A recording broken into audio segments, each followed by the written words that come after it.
లోకం ఒక మాయని తెలుసుకున్నాను. ఏది నా సొంతం కాదనుకున్నాను.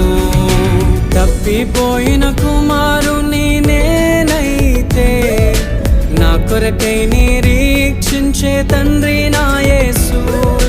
తప్పిపోయిన కుమారుని నేనైతే నా కొరకై నిరీక్షించే తండ్రి నా